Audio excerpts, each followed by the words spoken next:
You may find yourself living in a teardrop trailer. And you may find yourself in another part of the world. And you may ask yourself, well, how did I get here? So, episode 10.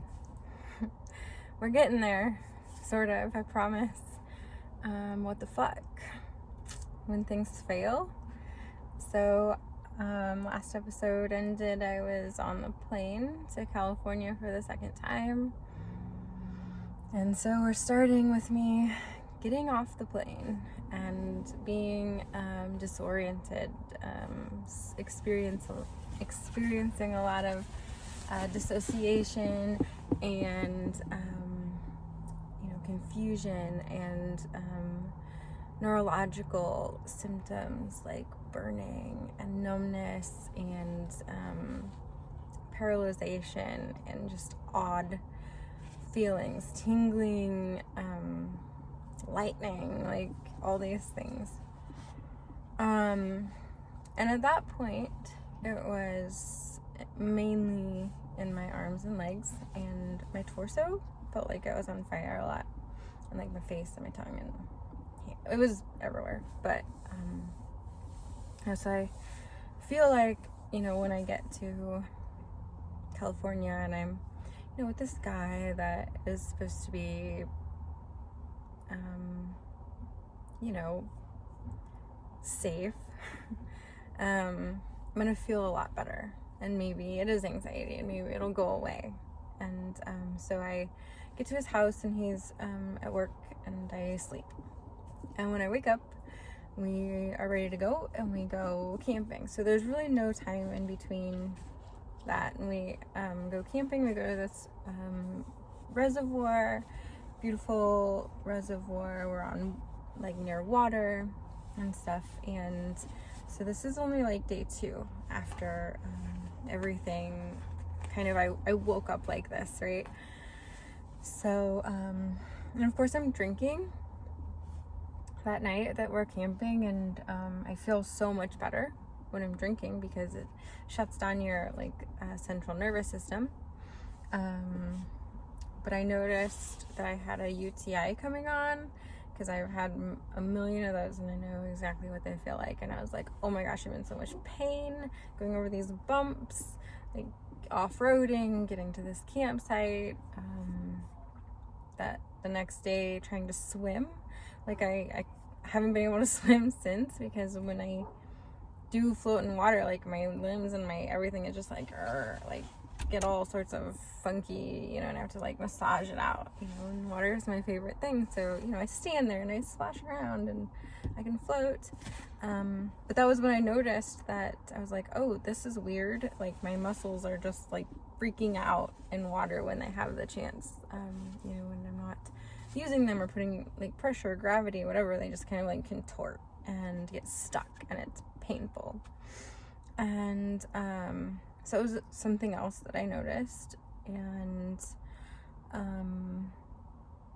we camped for I think 3 nights, and I was really hesitant to tell him what had happened. I still didn't know, I was still really in my head about it, freaking out about all these new sensations, not really saying anything, being really quiet about all that. Also, when we get back after camping and my UTI is just killing me, is when I go to the dome to stay, that I had planned for myself to write and finish this book. And I'm like, okay, well maybe that'll be good, right? And him and I, we had this magical sort of adventure over the weekend when we went camping, and that was kind of him wanting to show me all the beautiful things and all these places that him and his buddy checked out for us to go to when I was out there again. He was really excited about it and everything. And so it felt good to me at the time, not knowing any better, to be with someone that felt safe, finally. And so I go to the Dome. I get dropped off for, I think I was there for 5 or 6 days. And I'm progressively getting worse. My goal is to like wake up and do yoga and write, you know, and enjoy the scenery and this outdoors and everything. And there was this really cool outdoor kitchen and this outdoor shower, and it was like this really cute older couple, and he would bring me fruit, you know, that they grew, and they gave me a bottle of wine from their vineyard, and you know, coffee in the morning. And so it was really nice, but I was still freaking out in my body.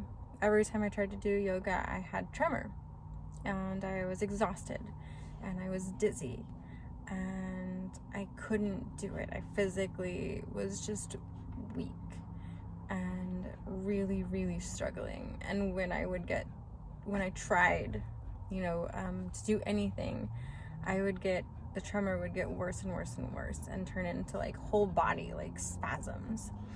And this had just started, and I was also feeling really like I said, like I had this general malaise, like, right? And so I was feeling really sick, and I was freaking out, and I was starting to see things in myself change.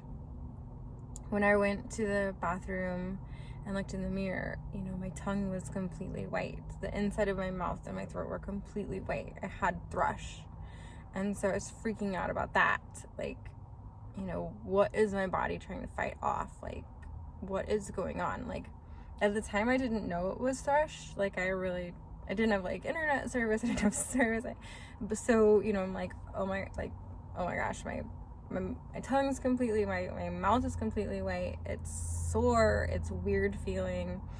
My skin was starting to become really thin and like almost transparent in places. And when I would turn my hands over, my palms of my hands, I would like see the veins, and that would freak me out. And so I'm starting to notice these changes in my body too. So I obviously didn't get a lot of writing done, because also when I tried to write, you know, it was hard. Like, that was physically exhausting for me, because I was trying to control the tremor, and then I was freaking out about it because I didn't know what was going on. So it exhausted me to try to even write.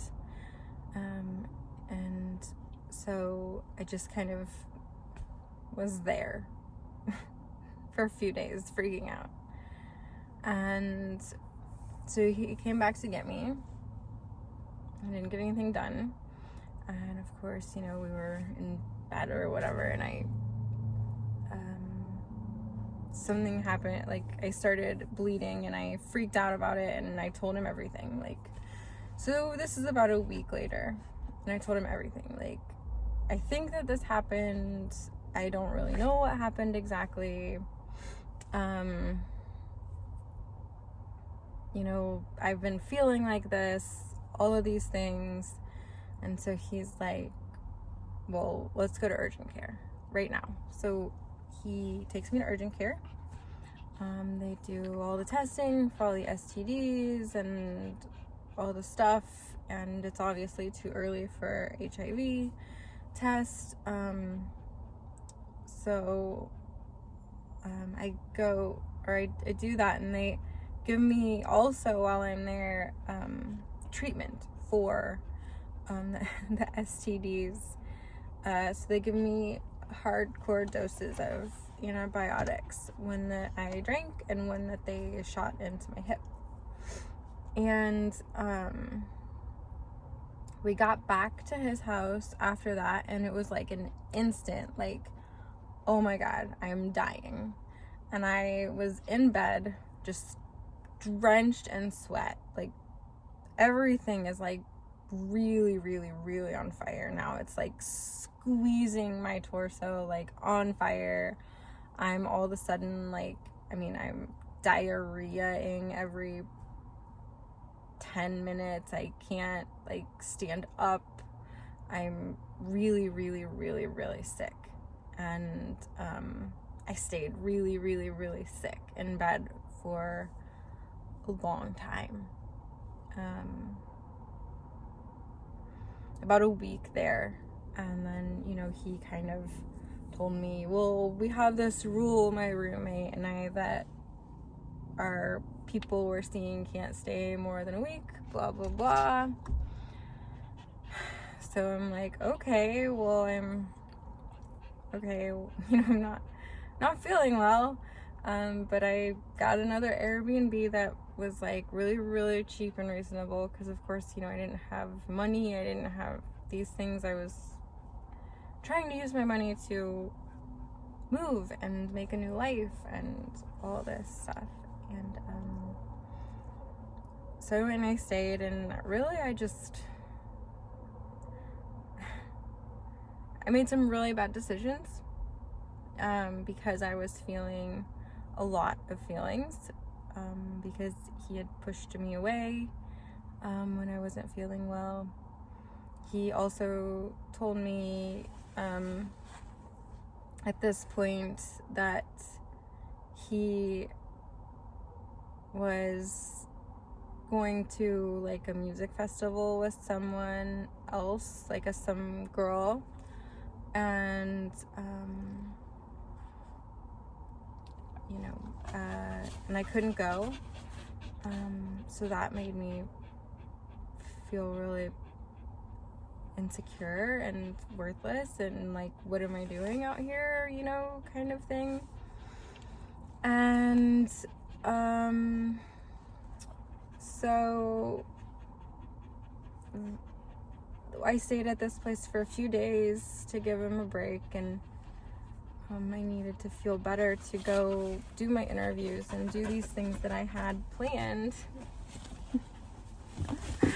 for you know, for jobs and opportunities out there that I felt like I had out there. So I guess we'll stop there.